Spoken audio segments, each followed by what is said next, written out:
அடுத்து திருக்குறள் கதையில் நாம் பார்க்க போகும் கதை கல்வியே நமது செல்வம் என்ற தலைப்பில். ஒரு ஊரில் முத்தன் என்பவர் வாழ்ந்து வந்தார். அவர் எப்படின்னா சொந்தமாக தொழில் செய்பவர். அந்த சொந்தமாக தொழில் செய்து சொந்தமாக தொழில் செய்து அதில் கடுமையாக உழைத்து செல்வந்தராக உயர்ந்தவர். அவருக்கு இனியன், மதியழகன் என்ற 2 பிள்ளைகள். அவங்க 2 பேருக்கும் எப்படின்னா கல்வியில் படிப்பில் முதன்மையாக வரக்கூடிய பிள்ளைகள்.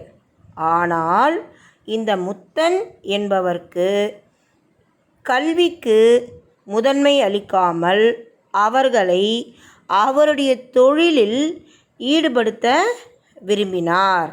ஆனால் இந்த பிள்ளைகள் 2 பேரும் தந்தையின் ஆலோசனை, அவங்க அப்பாவுடைய ஆலோசனையை மீறி அவங்க 2 பேரும் கல்லூரியில் சேர்ந்து படிப்பை முடித்தனர். அதன் பிறகு முத்தனுக்கு கல்வியின் மேல் பெரிய ஈடுபாடோ விருப்பமோ இல்லை. அவர் சரியாக கல்வியும் கற்கவில்லைன்னா படிக்கவில்லை. முத்தன்றவருக்கு என்னது, கல்வி மேலே ஈடுபாடும் இல்லை, அவர் சரியாக படிக்கவும் இல்லை. அவருக்கு முழு ஈடுபாடு எல்லாமே என்னது, சொந்தமாக பிஸ்னஸ் பண்ணி வியாபாரம் செஞ்சு அதில் உயரணும் அப்படிங்கிறது தான். அந்த மாதிரி உயர்ந்து செல்வந்தராக ஆனவர். ஆகவே அவருடைய பிள்ளைகளையும் என்னது, தன்னுடைய தொழிலில் ஈடுபடும்படிக்கு அவர் எண்ணினார். ஆனால் இவர்கள் இருவரும் என்ன பண்ணிட்டாங்க, அவங்க அப்பாவோட ஆலோசனையை கேட்காம 2 பேருமே கல்வியை முடித்தனர். பிறகு என்ன ஆயிற்று, முத்தனை அவரது வியாபார கூட்டாளிகள் ஏமாற்றிவிட்டனர். என்ன ஆச்சுன்னா, முத்தனை சரியாக அவர் கல்வியும் கற்கலை, கல்வியில் அவருக்கு ஈடுபாடும் இல்லாத காரணத்தினால வியாபாரிகள் என்ன பண்ணிட்டாங்க, அந்த முத்தனை வியாபாரத்தில் ஏமாற்றியதால் அவர் வீடு வாசல் ஆடு மாடு எல்லாத்தையும் இழந்து சாப்பாட்டுக்கே துன்பப்படுற அளவுக்கு அவர் தள்ளப்பட்டுட்டார். அவருடைய குடும்பமும் அந்த மாதிரி ஆளாக்கிவிட்டார். என்னாச்சு, அவருக்கு கல்வி அறிவு இல்லை. அவரோட கூட்டாளிகள்னால் யார், நண்பர்கள் வியாபாரத்தில் அவரை நஷ்டம் ஏற்படுற மாதிரி ஏமாற்றிட்டு அவங்கள என்ன பண்ணிட்டாங்க, முத்தனை ஏமாற்றிட்டாங்க. அதனால் அவர் என்ன ஆயிடுச்சு, வீடு வயல் ஆடு மாடு எல்லா செல்வத்தையும் இழந்துட்டு உணவுக்கே என்னது, சாப்பாட்டுக்கே துன்பப்படுற நிலைக்கு ஆளாகிட்டார். ஆனால் முத்தனின் பிள்ளைகள் என்ன பண்ணுறாங்க, இனிமேலும் நம்ம தாமதிக்கக்கூடாது அப்படின்னு சொல்லி பல நிறுவனங்களுக்கு வேலைக்காக விண்ணப்பித்தனர். என்ன பண்ணுறாங்க, அப்பாவுடைய இந்த தொழிலில் வியாபாரத்தில் நஷ்டம் அடைஞ்சதால் அவங்க 2 பேரும் படிச்சிருக்காங்க இல்லையா, நம்ம இனிமேலும் தாமதிக்கக்கூடாது அப்படின்னு சொல்லிட்டு பல கம்பெனிங்களுக்கு விண்ணப்பம் கொடுக்குறாங்க, அப்ளிகேஷன் கொடுத்து அவங்களுடைய கல்வி தகுதிக்கு ஏற்ப இருவருக்கும் நல்ல வேலை கிடைத்தது. அவங்களுடைய கல்வி தகுதி என்னது, அவங்களுடைய குவாலிஃபிகேஷனுக்கு அந்த படித்த கல்விக்கு ஏற்றபடி 2 பேருக்கும் நல்ல வேலை கிடைத்தது. அதன் பிறகு சில நாளிலேயே குடும்பத்தினுடைய வறுமை நீங்கியது. முத்தன் என்ன புரிஞ்சுக்கிட்டாரு, கல்வியின் சிறப்பினை உணர்ந்து தமது கருத்தினை மாற்றிக்கொண்டார். முத்தன் என்ன பண்ணிட்டாரு, கல்வியோடைய சிறப்பை புரிஞ்சிக்கிட்டு அதுக்கப்புறம் என்ன பண்ணிட்டாரு, தன்னுடைய கருத்தை மாற்றிக்கொண்டார். முத்தன் பேசுகிறார் அவங்க 2 பேர்கிட்டையும், என்னுடைய தொழிலில் நீங்கள் ஈடுபடணும் அப்படின்னு சொல்லி கேட்டுக்கிறார். ஆனால் இவங்க 2 பேரும் என்ன பண்ணலை, கல்வியின் முக்கியத்துவத்தை அவருடைய அப்பாவுக்கு உணர்த்தினார்கள். ஆகவே இங்கு உங்களுக்கு என்ன குறள் அளிக்கப்பட்டுள்ளது என்றால், குறள் கல்வி 400 அதிகாரம் கல்வி குறள் 400. கேடில் விழுச்செல்வம் கல்வி ஒருவர்க்கு மாடல்ல மற்ற எவை.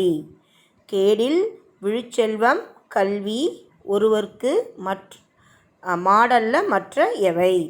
விளக்கம் என்னவென்றால், ஒருவருடைய நிலைத்த செல்வம் என்பது அவர் கற்ற கல்வியே ஆகும்.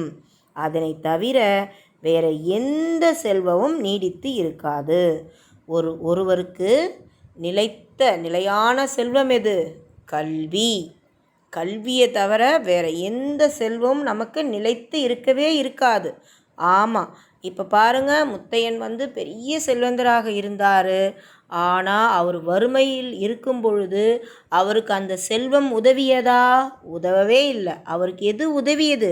அவர்கள் பிள்ளைகள் கற்ற கல்வி.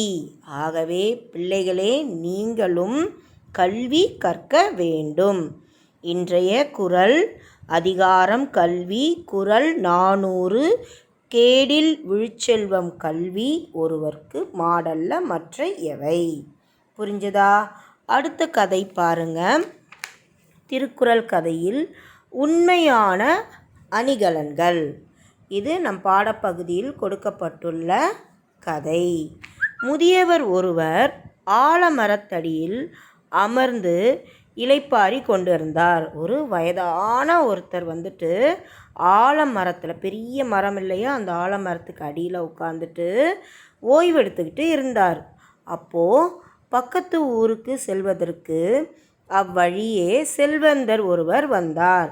அப்போ என்ன ஆச்சுன்னா, பக்கத்து ஊருக்கு போவதற்காக அந்த வழியாக ஒரு செல்வந்தர்னா பணக்காரர் ஒருவர் வந்தார். அவர் அந்த முதியவரை பார்த்து, என்னையா, இவ்வழியே போனால் பருத்தியூர் போய் சேரலாமா அப்படின்னு சொல்லிட்டு ரொம்ப ஆணவமாக கேட்டாராம். யார்? ஒரு முதியவர் ஒருத்தர் ஆலமரத்தில் உட்கார்ந்துட்டு இருந்தார். அப்போது அந்த வழியாக உட்காந்து இளைப்பாரிக்கிட்டு இருந்தார், ஓய்வு எடுத்துகிட்டு இருந்தார். அப்போது அந்த வழியாக ஒரு பணக்காரர் ஒருத்தர் வந்தவர் அந்த முதியவரை பார்த்து கேட்குறார், என்னென்னா, இந்த வழியாக போனால் பருத்தியூர் போய் சேரலாமா அப்படின்னு ஆணவமாக ஓங்கிய குரலில் கேட்டார், சத்தமாக. அதற்கு அந்த முதியவர், எனக்கு தெரியாது என்று பதிலளித்தார். உடனே அந்த செல்வந்தர் என்ன பண்ணுறாரு, முணுமுணுத்துக்கிட்டே அங்கேருந்து போய்விட்டார். அதன் பிறகு கொஞ்ச நேரம் கழித்து மற்றொருவர் நிறைய நகைகள் போட்டுக்கிட்டு, நிறைய நகைகள், அதாவது ஏராளமான ஆபரணங்கள்னால் நிறைய நகைகளை போட்டுக்கிட்டு வந்தார். அவர் என்ன பண்ணுறாருன்னா, என்ன முதியவரே, வழியை யாரேனும் சற்று நேரத்திற்கு முன் போனார்களா? என்ன பண்ணுறாரு, அவரும் அந்த முதியவர்கிட்ட வந்துட்டு, என்ன முதியவரே, இந்த பக்கம் யாராச்சும் போனாங்களா? கொஞ்ச நேரத்துக்கு முன்னாடி யாராவது போனாங்களா அப்படின்னு சொல்லிட்டு கேட்டார். அதற்கு முதியவர், எனக்கு தெரியாது அப்படின்னு சொல்லிட்டார். எப்படி? அமர்ந்தபடியே பதில் கூறினார். அவர் ஏற்கனவே என்ன பண்ணுறாரு, ஆலமரத்தில் உட்காந்து ஓய்வு எடுத்துட்ருக்கார். அவர்கிட்ட முதலாவது வந்த ஒரு செல்வந்தர் என்ன கேட்குறாரு, பருத்தி ஊருக்கு இப்படி போனால் போய் சேரலாமான்னு கேட்டார். அடுத்து ஒருவர் வந்தவர் நிறைய நகைகள்லாம் போட்டுக்கிட்டு அவர்கிட்ட என்ன கேட்குறாரு, இதுக்கு முன்னாடி யாராவது இந்த பக்கம் போனாங்களா அப்படின்னு கேட்குறார். அதற்கு அந்த பெரியவர் என்ன பண்ணுறாரு, உட்கார்ந்துக்கிட்டே பதில் கூறினார், அமர்ந்தபடியே பதில் கூறினார்.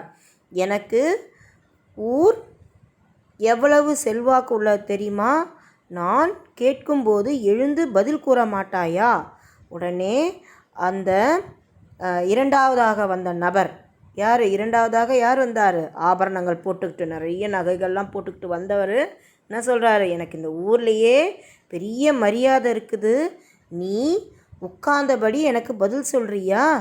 எழுந்து பதில் சொல்ல முடியாதா உன்னால் அப்படின்னு சொல்லிட்டு அந்த முதியவரை கடிந்து கொண்டார்னா கோபமாக பேசினார்.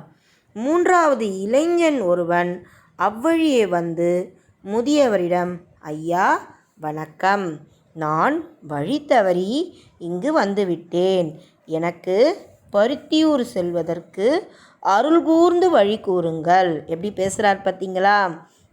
மூன்றாவதாக வந்த இளைஞன் என்ன சொல்கிறாரு? ஐயா, நான் வழி தவறி வந்துட்டேன்.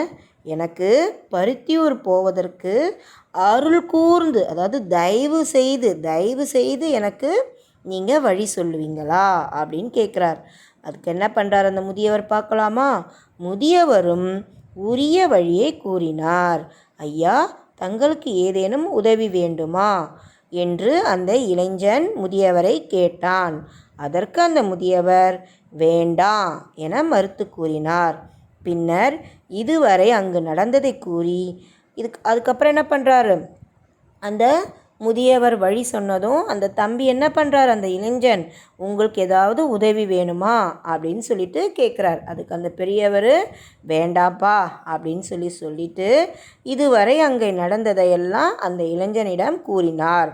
தம்பி, நாம் எவ்வளவுதான் செல்வ செழிப்புடன் இருந்தாலும் பணிவுடைமையே நமக்கு சிறந்த பண்பு என்று கூறி அந்த இளைஞனை வாழ்த்தி அனுப்பினார். பார்த்தீங்களா? அந்த முதியவருக்கு வழி தெரியும். ஆனால் முன்பு வந்த இருவரும் எப்படி பேசினார்கள்? உரையாடும் பொழுது ஆணவமாகவும் திமிராகவும் பேசினார்கள். ஆனால் இந்த இளைஞன் பணிவுடன் தாழ்மையாக பேசியதால் அவர் அந்த இளைஞனுக்கு பதில் கூறினார். பதில் கூறிவிட்டு அந்த இளைஞனுக்கிடத்தில் என்ன சொல்கிறார்? எவ்வளவுதான் நம்ம செல்வ செழிப்புடன் இருந்தாலும் நாம் எந்த பண்பு கொண்டவராக இருக்க வேண்டும்? பணிவு பண்பு நாம் பெற்றிருக்க வேண்டும் என்று கூறினார். ஆகவே இதற்கான குறள் அதிகாரம் இனியவை கூறல். குறள் 95. பணிவுடையன் இன்சொலன் ஆதல் ஒருவருக்கு அணியல்ல மற்ற பிற. குறள் பணிவுடையன் இன்சொலல் ஆதல் ஒருவர்க்கு அணியல்ல மற்ற பிற. விளக்கம்: பணிவு உடைமையாகவும் இனிமையான சொற்கள் பேசுவராகவும் இருப்பதே ஒருவருக்கு மிக சிறந்த அணிகலன். நாம் எவ்வளோதான் ஆபரணங்கள் போட்டிருந்தாலும் நமக்கு அழகு தரக்கூடிய ஆபரணம் எது? அழகு தரக்கூடிய பண்பு எது? பணிவு. மற்றவையெல்லாம் உண்மையான அணிகலன்கள் ஆகா. மற்றதெல்லாமே உண்மையான அணிகலன் இல்லை. புரிந்ததா? இதுதான் உங்களுக்கு திருக்குறள் கதைகள். இதனை நீங்கள் கற்று இந்த குறளுக்கேற்றபடி நாமும் வாழ வேண்டும். நன்றி.